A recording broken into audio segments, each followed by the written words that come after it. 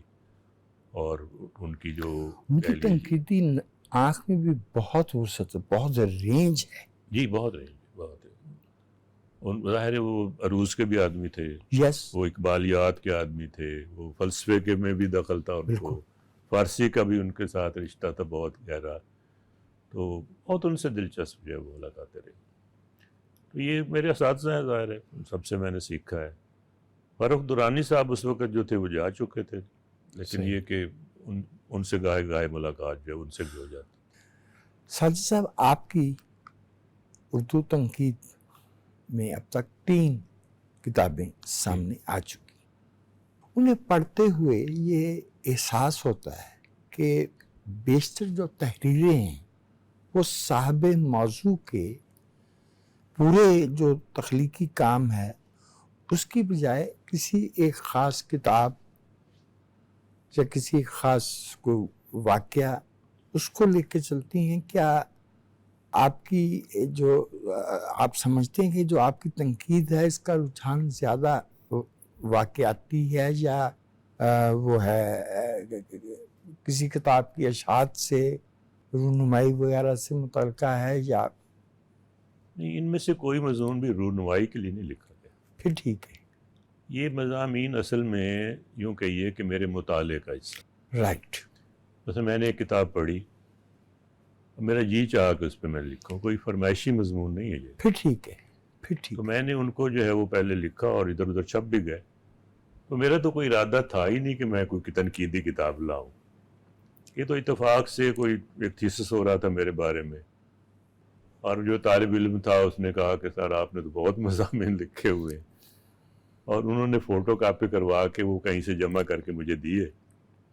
میں نے سوچا کہ ان کو نا اب تقسیم کر دیا جائے. تو ایک کتاب جو وہ صرف نثر کی کتابوں کے بارے میں ہے، جو نثر کی کتابیں، یا ایک آدھ شاید ایسا بھی ہوگا مضمون جو پورے کام پہ ہوگا، لیکن عام طور پر کسی کتاب پر، جیسے کہ آپ نے فرمایا. دوسری جو ہے وہ زیادہ تر شاعری کی کتابیں ہیں. دوسری کتاب، اور آخر میں چند لوگوں کے بارے میں، اس کو آپ خاکہ کہہ لیں یا تنقیدی تبصرہ کہہ لیں، شخصیت کو شامل کر کے. اب جو تیسری کتاب میری ابھی آنے والی ہے، چوتھی کہہ لیجیے ویسے جب ٹوٹل، وہ صرف غزل کے شاعروں کے بارے. صحیح. تو یہ بیسیکلی میرے مطالعے کا حصہ ہے.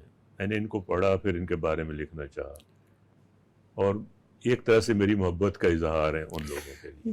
محبت کا اظہار تو ہے، اور تنقید میں باقاعدہ یہ نظر بھی آتا ہے کہ آپ کی توجہ جو قابل تحسین نکات ہیں ان کی طرف زیادہ ہے، اور آپ بلا وجہ سنگ باری پہ یقین نہیں رکھتے. انیس ناگی پہ آپ نے ہاتھ کچھ زیادہ سخت نہیں رکھتے. انیس ناگی سے زیادہ سخت ہاتھ جو وہ ظفر اقبال پہ ہے. ظفر اقبال. اصل میں انیس ناگی جو ہے نا، وہ ان کو ایک اچھے ایڈیٹر کی ضرورت ہے. یس. جو ان کو میسر نہیں آیا، اور وہ اپنی تحریر کو دوبارہ دیکھتے نہیں. اور ان میں تھوڑا ہاں وہ بھی تھا نا. اور دوسرا یہ کہ وہ میرے قریب رہتے، بہت قریب رہتے تھے، روز کی ہماری ملاقات تھی. تو شاید وہ روز کی ملاقات بھی ایک وجہ بنی ہے سنگ باری کرنے. یہ تو انیس ناگی کا سبب ہوا. اور ظفر صاحب کس ضمن میں گولہ باری میں آ گئے.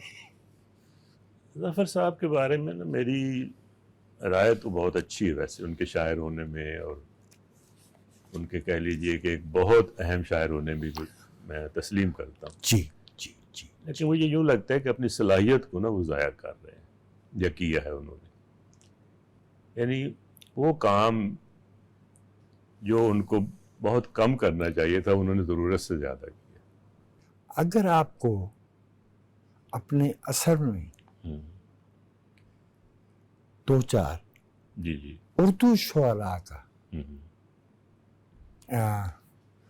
نام لینے کی درخواست کی جائے، اگرچہ فہرست سازی مشکل، لیکن پسندیدگیاں تو ہوتی ہیں. جی بالکل تو پسندیدگیاں. اردو شعر میں ہاں اپنے عہد میں آپ کون سے نام لینا پسند فرمائیں گے؟ فیض، بلکہ فیض سے بھی پہلے راشد. کیا بات. پھر فیض. جی. اس سے اگر میں آگے آؤں گا تو پھر محمد سلیم الرحمان، احمد مشتاق. پھر اگر اس سے آگے آؤں تو پھر ثروت حسین، محمد اظہار الحق، خالد اقبال یاسر، اور شاہدہ حسن، مطلب خواتین جو ہماری لکھنے والی ہیں. اور پھر اس محمد خالد ہے. اور اس کے بعد قمر رضا شہزاد اچھے شاعر ہیں. اور وحید احمد، وہ بہت اچھے شاعر ہیں. تو یہ کچھ لوگ ہیں جن کو مطلب میں بڑی توجہ سے پڑھتا ہوں. اچھا، صابر ظفر کا نام میرے ذہن میں نکل گیا. صابر ظفر جو ہے وہ بڑا اچھا کام کر رہے ہیں، اگرچہ وہ بھی ظفر اقبال صاحب کی طرح، ان سے بھی مجھے تھوڑی سا اختلاف ہے کہ انہیں بھی ایک کام کو اتنا زیادہ نہیں کرنا چاہیے.